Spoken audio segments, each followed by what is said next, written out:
ESR est un réassureur qui a été créé en 1960.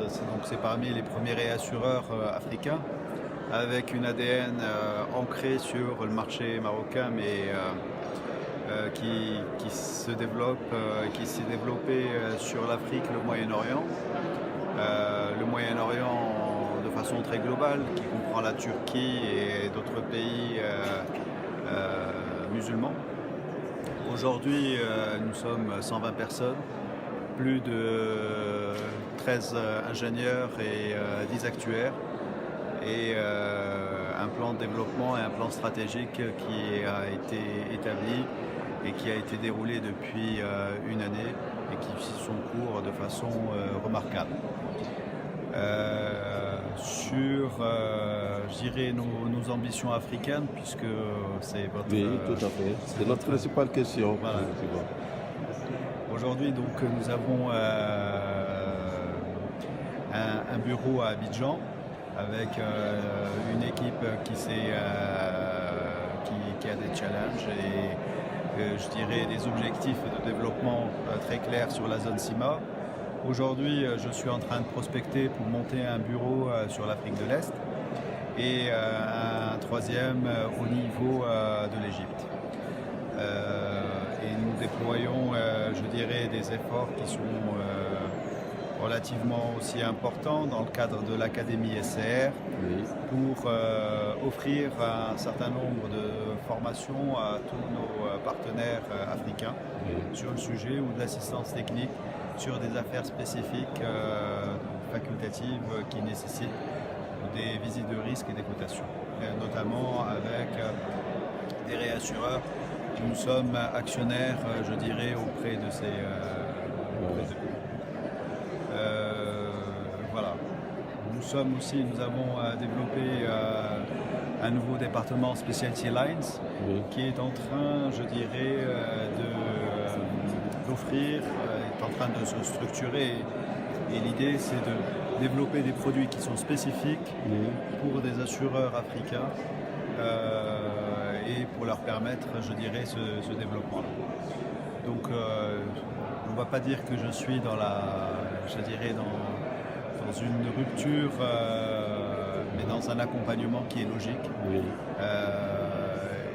pour servir tout en cherchant à avoir des ratios combinés qui restent conformes par rapport aux objectifs qui nous ont été fixés par notre conseil d'administration.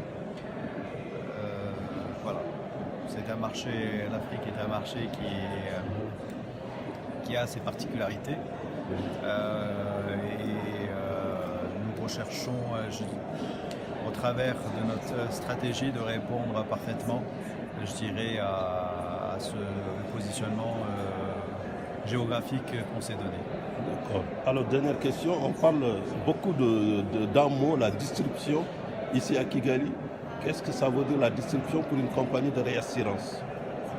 Alors, pour nous, je dirais, on a, dans le cadre de notre transformation, notre plan de transformation, on a monté une équipe qui est dédiée sur le digital. Et le digital va toucher plusieurs sujets. Il va toucher donc la partie marketing, relations clients, et il va toucher aussi la partie données, informations et data. Et aujourd'hui,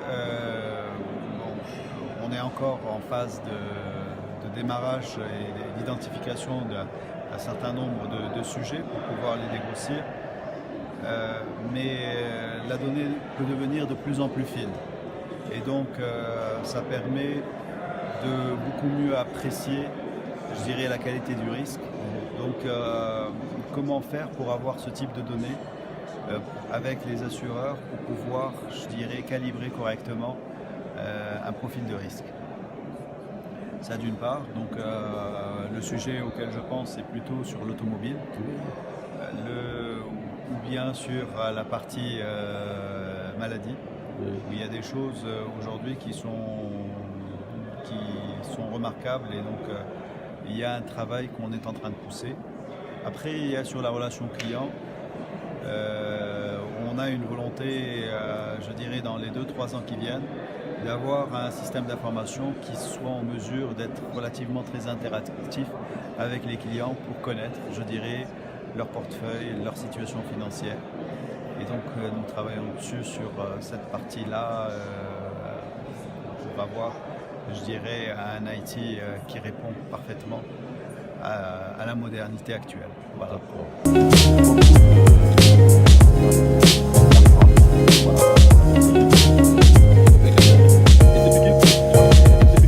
La question, c'est quel est l'apport du secteur de l'assurance sur le marché financier? Sur le marché financier, ok. Alors, merci beaucoup Adama Charami pour l'interview. Effectivement, comme tu sais, les compagnies d'assurance ont vocation à collecter des ressources long terme, longues ressources pour les compagnies d'assurance vie. Et donc, forcément, elles ont besoin de rémunérer ces ressources qu'elles lèvent auprès de leurs différents adhérents. Une manière de rémunérer selon leur code, qui s'appelle les engagements réglementés, c'est de placer certains fonds dans le circuit bancaire classique à travers la DAT, mais aussi également sur le marché financier à travers les actions et les obligations. Étant des investisseurs long terme, ils peuvent permettre en fait de stabiliser le marché, actions comme obligataires, avec des entrées de flux massifs en fait sur le marché, mais qui ne vont pas venir être arbitrés sur du court terme, comme on peut le constater aujourd'hui, qui sème un peu je dirais la baisse du marché parce qu'on a des investisseurs qui sont plus émotionnels et donc qui ont tendance à ressortir du marché lorsque le marché baisse. Ayant une vision long terme, ces investisseurs-là peuvent être un appui en fait pour stabiliser le marché. Ça c'est un. De deux, bien sûr, encore une fois de plus, dans le souci d'avoir une meilleure rémunération pour les contrats d'assurance qu'ils font à leurs adhérents. Ils peuvent venir aider en fait à motiver les structures que nous sommes, que ce soit les sociétés de gestion d'actifs ou les intermédiaires, à créer des produits innovants, des produits donc d'assurance qui sont liés, qui ont des unités de compte, des produits des produits d'assurance qui sont investis également sur le marché financier, pour lequel le client adhère. Donc comprend et sait qu'il investit sur le marché financier. Donc ça permet en fait de développer le marché financier, ça permet d'avoir de nouveaux acteurs sur le marché financier, investisseurs plutôt sur le marché financier, et ça permet en fait de promulguer le marché financier à travers la clientèle qui pourrait ne pas connaître en fait ce marché, mais à travers les produits d'assurance vie en unité de compte commence à comprendre plus ou moins qu'est-ce qu'une obligation, qu'est-ce qu'une action, qu'est-ce qu'un fonds commun de placement. Donc c'est un peu cette approche que nous essayons d'avoir auprès des compagnies d'assurance. Nous en tant que société de gestion d'actifs, ce sont nos premiers clients avec les banques et les caisses de prévoyance sociale. Et donc nous sommes chaque année partenaires de la FANAF afin de pouvoir consolider nos rapports, afin de pouvoir mieux faire comprendre les produits que nous commercialisons. Donc voilà.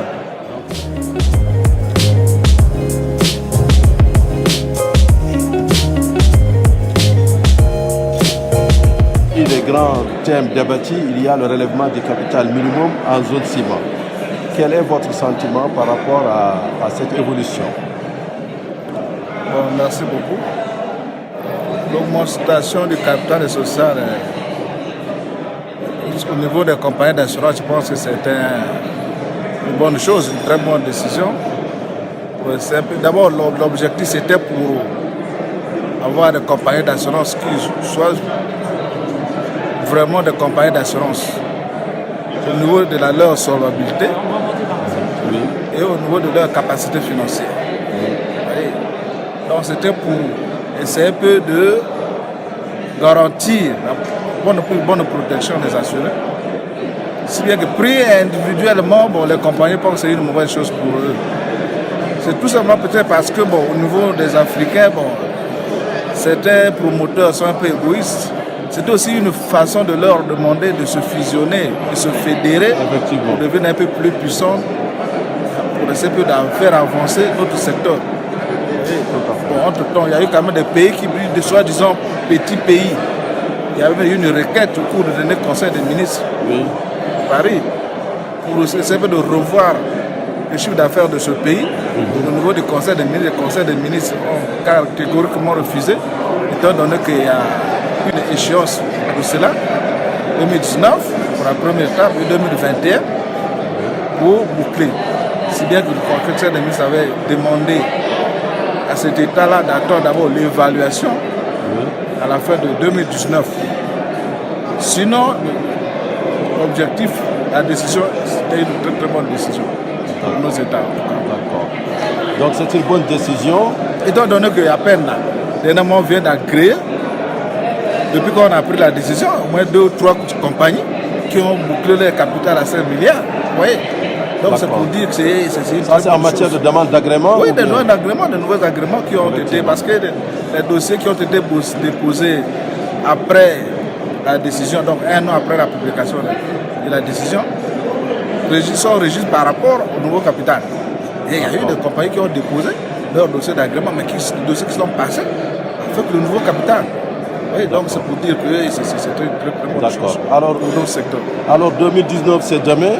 Il y a combien de compagnies qui vont passer à 3 milliards? Bon, dernièrement, la FANAF a publié un peu les chiffres dans leur dernière revue. Oui.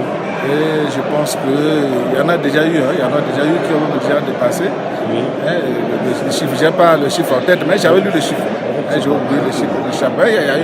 En regardant la revue de la FANAF, il y a certains pays qui ont déjà commencé, qui sont déjà prêts pour 2019. Effectivement. Et un dernier mot pour le Congo, comment va le secteur des assurances? Non, bon, le secteur des assurances au Congo se porte bien, sauf que en 2016, le chiffre d'affaires a chuté, compte tenu de la conjoncture économique de notre pays, parce que nous sommes passés de 95 milliards à 63 milliards, mais bon, pour ne pas 64, s'il faut arrondir, milliards de chiffre d'affaires. Donc, j'espère que 2018 ou 2017, 2018 mais en 2017 quand même, on va avoir la même tendance.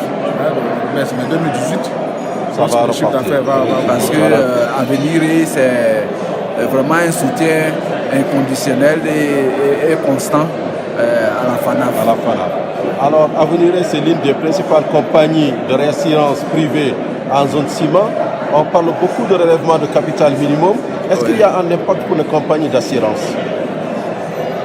Alors, d'abord, pour nous, c'est une nécessité parce qu'en tant qu'opérateur financier, c'est d'abord la solidité financière qui constitue pour nous le socle de la confiance que les cédantes peuvent placer en nous. Et pour ce faire, nous-mêmes, au-delà même de ce capital minimum de 10 milliards, nous sommes aujourd'hui à 16 milliards. Et c'est là parce que nous voulons offrir à nos partenaires les cédantes un service de qualité. Et nous attendons encore au courant de 2018 passer à 22 milliards donc, de capital. Donc c'est pour dire que c'est d'abord un défi pour lequel nous-mêmes nous avons été sensibilisés.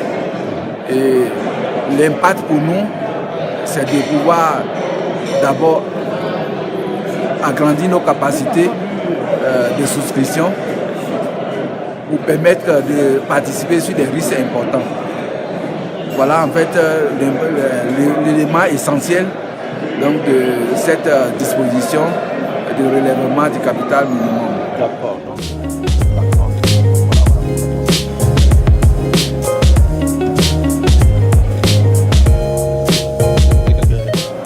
J'ai filé à l'art depuis 1 an et demi maintenant, courtier d'assurance plutôt spécialisé dans le transport, mais avec on va dire une multi-compétence, multi-spécialisée dans tous les segments de l'assurance. Oui. Voilà, on est basé à Abidjan, je suis basé à Abidjan depuis 6 mois maintenant. J'ai rejoint le groupe Filialar il y a 1 an et demi. Oui. Et je suis chargé un peu de développer le commerce du groupe sur toute la partie africaine. D'accord. Et finalement, vous êtes une société de courtage?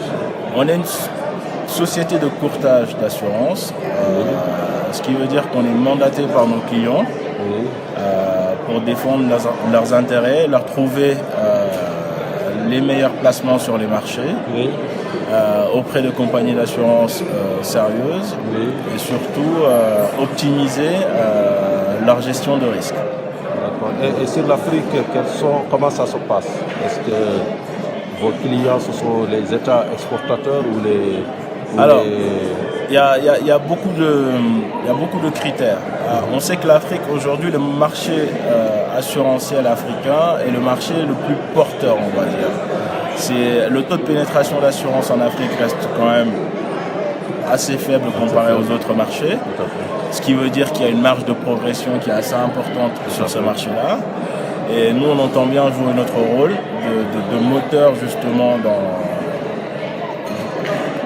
l'imprégnation de la culture assurantielle auprès des structures, parce qu'on ne fait pas de l'assurance de particuliers, on fait de l'assurance d'entreprise. Donc l'idée, c'est d'aider un peu les opérateurs économiques africains à s'imprégner de cette culture d'assurance pour pouvoir justement pérenniser leur activité. Voilà. Donc sur les marchés, on va dire africains, on intervient plutôt sur, on va dire, un segment très particulier, en sachant que l'idée, c'est de dire, voilà, on est opérateur économique, on a des risques d'exploitation de son entreprise. Quand on exporte aussi, on a des risques sur sa marchandise. Quand on a du personnel, on a des risques de gestion de fonds personnels. Donc nous, c'est de venir dire à ces opérateurs-là, vous nous mandatez, on va sur le marché chercher les garanties adaptées à vos besoins, suivant vos risques, justement dans le cadre de votre exploitation. Et on vous aide justement, on vous accompagne dans la gestion et la maîtrise de ces risques pour optimiser, les coûts et les garanties, et 2, pérenniser l'activité. D'accord. Est-ce que le code CIMA couvre l'assurance maritime? Le code CIMA couvre l'assurance maritime. Mais la particularité, par exemple, de l'assurance maritime, c'est que l'assurance maritime est par définition très internationale.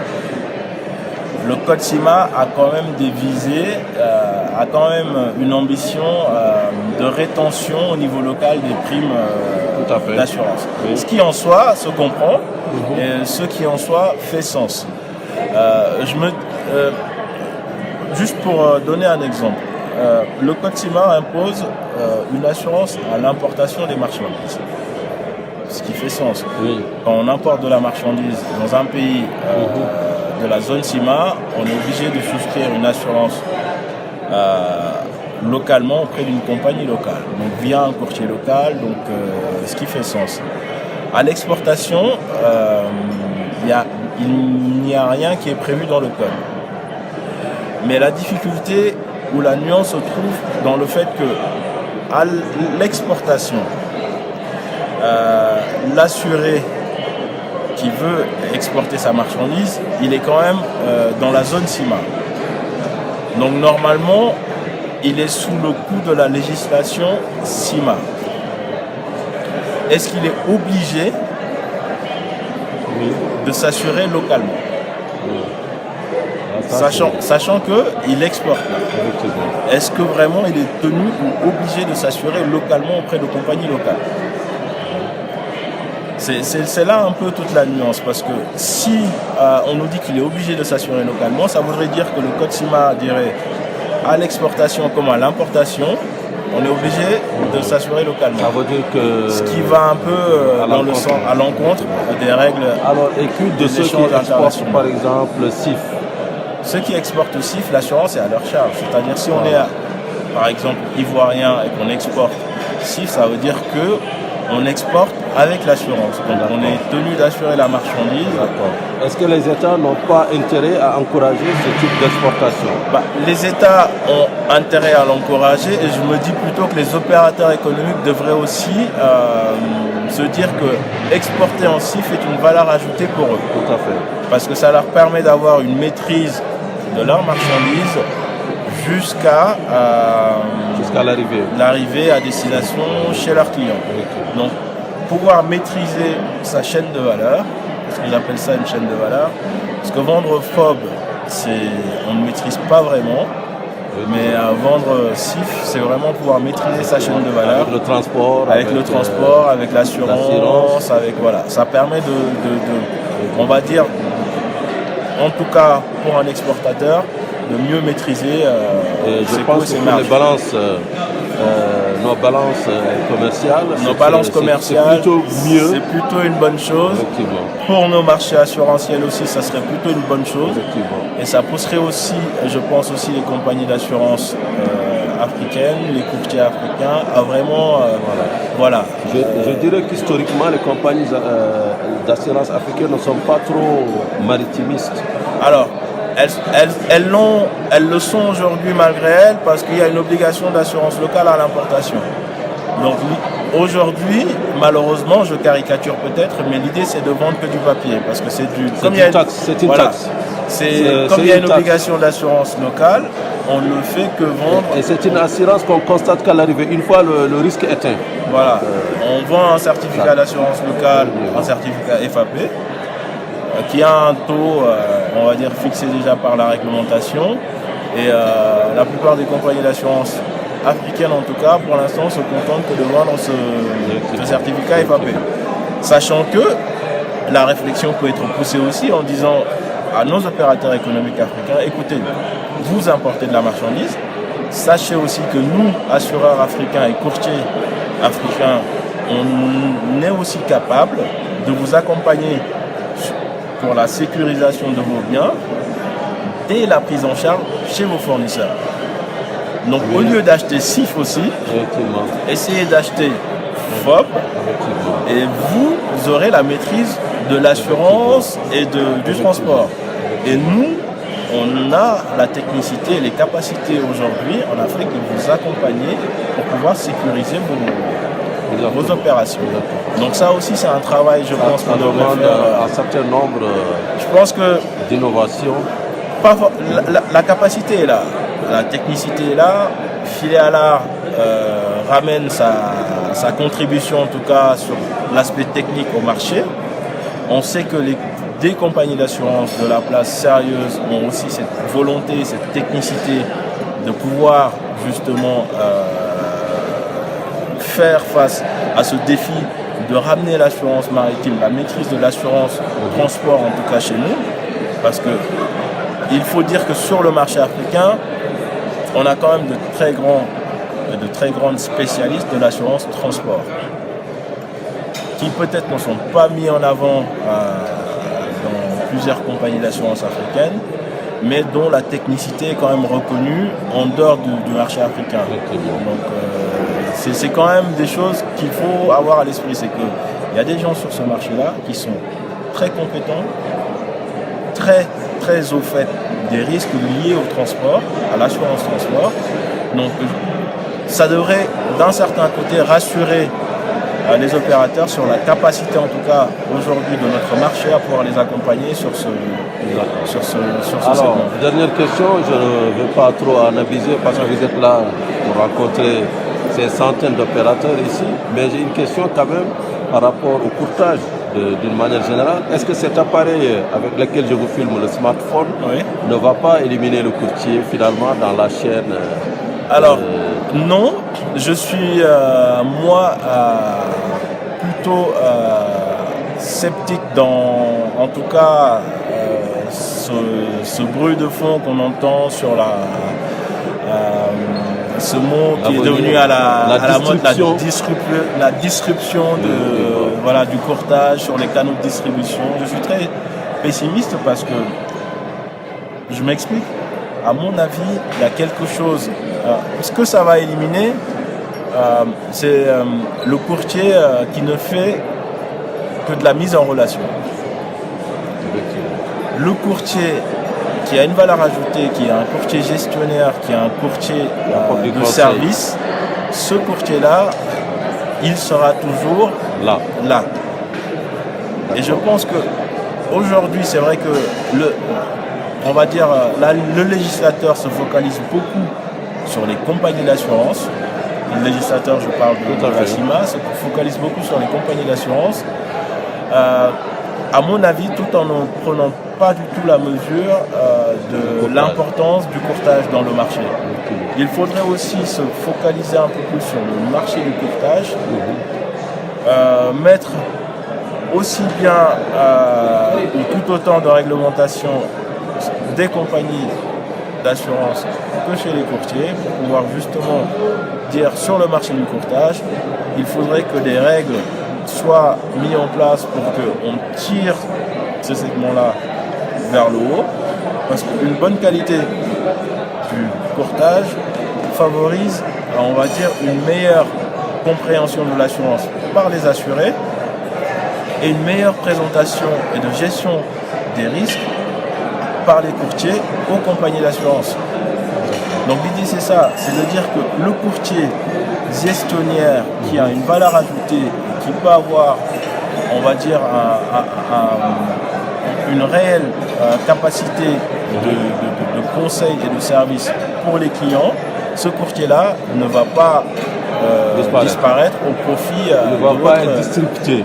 Voilà, au profit de votre technologie voilà. Low cost. Low cost, comme on dit. Monsieur Ndiaye, merci. Bon retour à Abidjan. Merci à vous. Et à la prochaine. Merci. Merci.